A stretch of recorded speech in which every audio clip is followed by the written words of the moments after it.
Pumpkin! Hope you're having a great weekend. It is time for another episode of But I Know I Love You. Yeah, let's find out what happens next.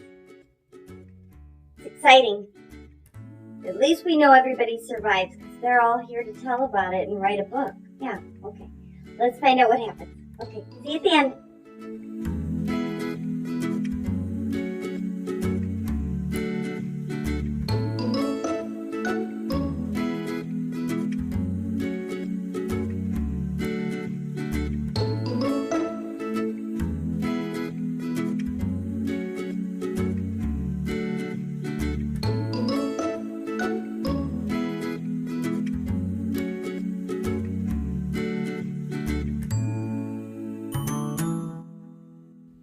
The flight of her life. The next 24 hours all sort of run together. And what I remember the most, besides going back and forth between Gavin and Camre's beds, is being totally confused. I kept trying, without success, to get some answers from someone. It just didn't make any sense that Camre could be fine one minute, then having a C-section and fighting for her life the next. I kept asking what was going on, but the nurses in ICU couldn't really tell us what had happened because they didn't know themselves. They'd say that they would get a doctor to talk to us, but even when a doctor did show up, we just got the runaround. Now that I look back, no one really knew exactly what had occurred because it was so odd and unusual. They had never experienced anything like it before.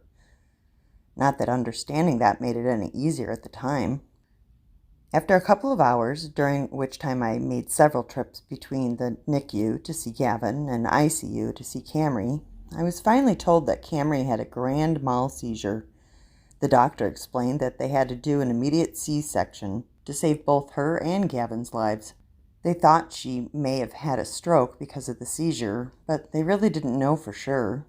All they could tell me was that she was in very serious condition. I had heard about seizures before, but I didn't know what a grand mal seizure was. Without getting too technical, a grand mal seizure is what people think about when they imagine a seizure. The person loses consciousness and they begin to twitch uncontrollably. Usually, seizures are caused by epilepsy. Looking back, this first seizure should have been a warning for Camre's battle with epilepsy that continues to this day. However, this first one was caused because Camre actually did have preeclampsia, as that one nurse had suspected. Because she wasn't diagnosed quickly enough, preeclampsia rapidly devolved into eclampsia, putting both Camre and Gavin into an immediate critical state.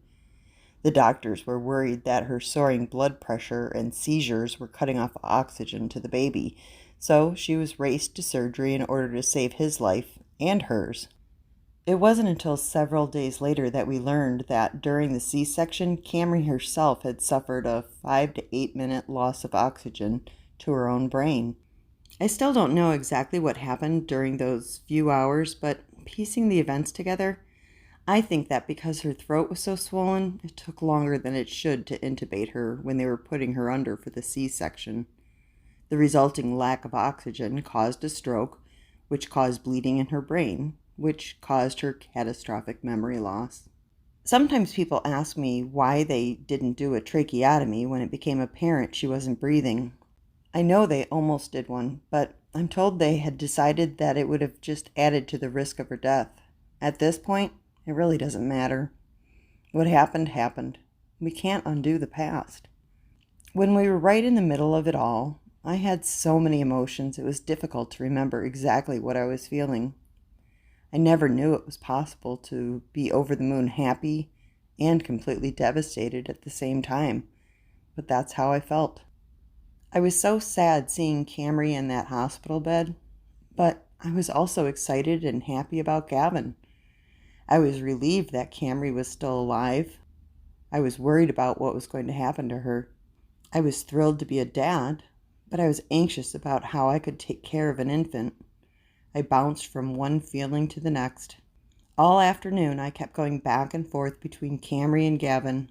I'd be up on the 3rd floor with Camre, saying to her, "Come on, honey, come on, pull through, please.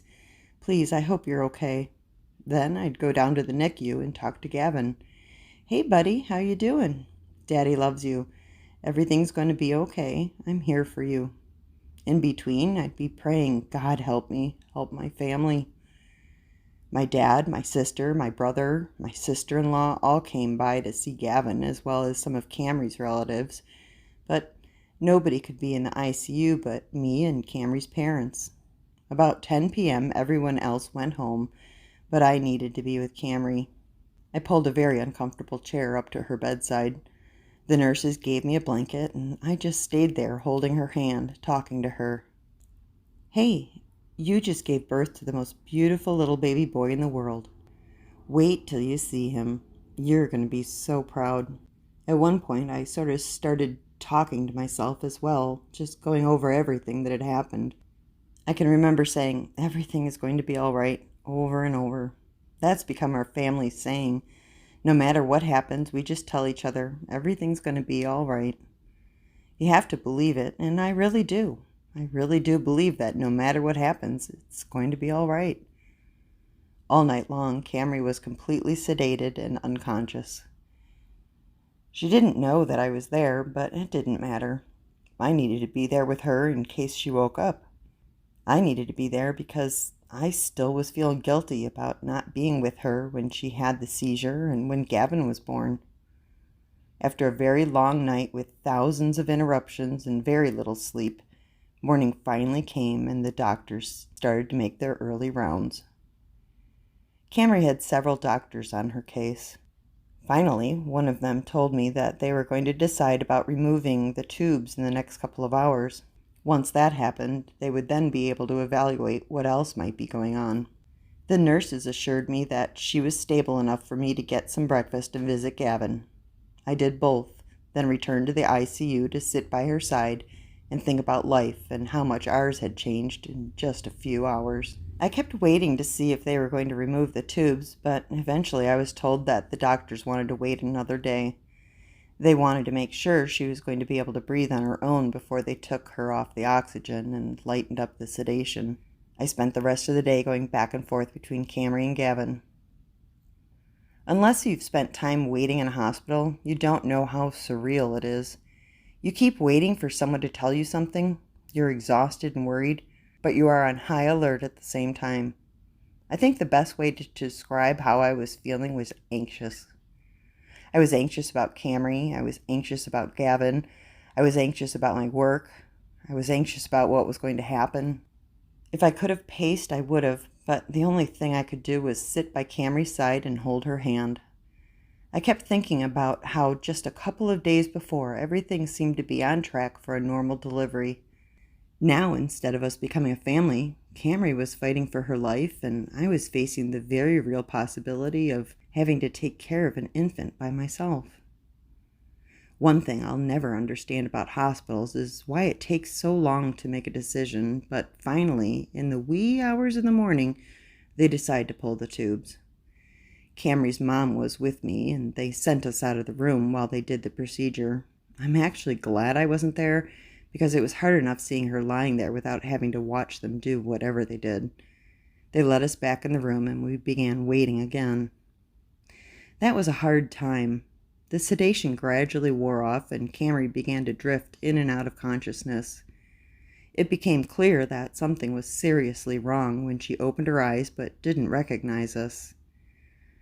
I can remember looking at her and thinking, Camre's not there. Sometimes she would blink and I'd have this wave of hope that she was getting better. I tried to tell myself that she was coming out of a medicated coma and it was just going to take a little more time. But then she would immediately sink back into a blank stare. It was then I began to realize I could lose Camre. Even if she was still physically with us, the woman I loved, the woman who had been Camre, was somewhere far beyond my reach. That sinking realization was confirmed when she suddenly began talking, not to me, but to her hand. It was almost like she was talking on her cell. Yep, you there? Okay, you want to go fishing? The longer this continued, the more worried I became. I asked to see an on-call doctor immediately. When he arrived, I explained that Camre was acting very weird.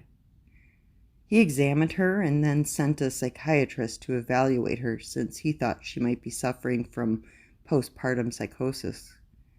Now, I could have told them that Camre wasn't like Camre at all, but because I still didn't know what was going on, I agreed to let the psychiatrist examine her. The psychiatrist was abrupt and aloof. He sent all of us out of the room and examined her for less than 5 minutes. When he came out, he pronounced that she was indeed suffering from postpartum psychosis. He explained she was incoherent because she was trying to not think about what had happened. Basically, he said that the stress of labor and delivery had made her crazy. That didn't sound right to me, but before I could ask any questions, he took off. Her parents and I were shuttled into a separate room where we met with a behavior therapist. She told us that postpartum depression/psychosis was extremely serious. It could last for days or it could last for years. We barely had time to wrap our heads around the idea that Camre had lost her mind when the therapist said that the medical team had decided she should be transferred to a psych ward in another hospital. I shook my head. No, that's not going to happen. The therapist looked shocked, but I continued. Before we accept that Camre is crazy, we need to get a second opinion. She reluctantly agreed, and we went back to Camre's room. By this time, Camre was fully conscious, but completely out of it mentally. She was still hooked up to oxygen and IVs, but they placed her into a wheelchair because someone had the bright idea that maybe if she saw Gavin, she would snap out of her psychosis. Now, all of this is taking place in the middle of the night, about 3 a.m. We were exhausted, but we agreed to see what would happen. They wheeled her down to the NICU and over to Gavin's incubator. "This is your son," I said. She stared blankly. "Here." I took her hand and guided it into the incubator so she could touch Gavin. "This is your boy." She began to pat him gently, but it was clear she had no idea where she was or what she was doing. She never was belligerent or angry. She was always like, "Okay, whatever," when we asked her to do something. So she stroked Gavin, but it was obvious she had no connection with him. The medical team continued to think it was merely postpartum psychosis, but her parents and I knew that it was much more than that. Camre had been so excited about becoming a mom. We knew that the sight of her baby would have brought her around if that had been the right diagnosis. After it became apparent that seeing Gavin wasn't going to help, the medical team had to decide where to put her.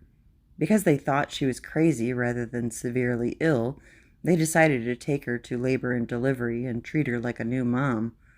I wasn't comfortable with that decision, but I was still assuming that the doctors knew what they were doing. As the nurse wheeled her to her room, Camre babbled constantly. None of it made any sense. "Is she always like this?" the nurse asked as Camre held her nonsense conversation with her hand. "Space monkey, frog, fishing, let's go, yeah." "No," I said. "This isn't normal. I don't know what's going on, but something's seriously wrong." We entered her new room where an older guy, a volunteer of some sort, was sitting. I felt the hairs on the back of my neck rise. "Who's that?" I demanded. "What's his background?" "He's here to watch over her, make sure she doesn't hurt herself," the nurse explained. At that point, something snapped in me. I knew then that I had to be Camre's advocate. I could no longer rely on the medical team to direct us. I needed to take charge of the situation. I might not be able to fix it, but I sure as heck wasn't going to sit around letting someone else make all the decisions. "That isn't happening," I said emphatically. "That isn't going to work. I'm not leaving her with him. Either I sit here with her and you get rid of whomever that guy is, or you can take her back upstairs. With the way she is behaving, I don't think she needs to be in labor and delivery. She needs to go back to ICU, and we need to figure out what's going on." I stood in front of the wheelchair. I wasn't going to let the nurse take Camre one step farther. The nurse looked at me and nodded. "I totally agree with you. Something's not right. She doesn't belong here." "I know. It's very obvious. I don't even know why we're doing this. Get her out of here." We wheeled her out of the room with the creepy man and headed back to the ICU. After a few tense minutes, we got Camre settled back in a bed. I resumed my place in the uncomfortable chair by her bedside. I was groggy and exhausted when morning finally came. All I could think was, can someone just figure out what's going on? During the morning, I went back and forth between Camre and Gavin. I couldn't just leave him alone down there, and I couldn't leave her alone up there. I was trying to be there for both of them because I knew I had to be. The next thing the doctors tried was giving her an antidepressant because they were still thinking she was depressed from the birth trauma. After that, things went south, quick. She became catatonic. Her body went completely rigid and her temperature shot up to 105.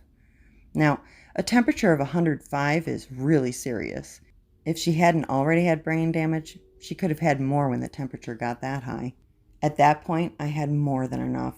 We'd been there for 5 days with no real answers. Camre was getting sicker by the hour. We didn't know if she was going to make it. Her parents and I decided that she needed to be transported to a different hospital with a more sophisticated neurology unit where they could do the kind of tests that were needed to figure out what had happened. We called the University of Michigan Medical School and explained the situation. They had room for her, so they sent their helicopter life flight team to pick her up. It wasn't long afterwards that this tall, muscular dude in a flight suit walked into the ICU and owned the place. It was clear he was a total badass. I half expected him to pull off aviator glasses like Tom Cruise in Top Gun. As he glanced around the room, he began barking orders. I need this, I need that, you need to do that. People literally jumped to follow his directions. Within a few minutes, he had Camre hooked up with the equipment they needed to safely transport her. As his team was wheeling her to the private elevator that led to the helicopter deck, he came over to me and looked me directly in the eye. You the fiancée? Yes, I am. He nodded. I've got it under control. She's in good hands now. Okay, I can't wait to find out what happens next. And again, if you don't want to wait for these videos, the link to the book is in the video description. You can buy it through the Amazon affiliate link and show some love to not only the Curtos, but to your narrator. Okay, love you guys. Bye.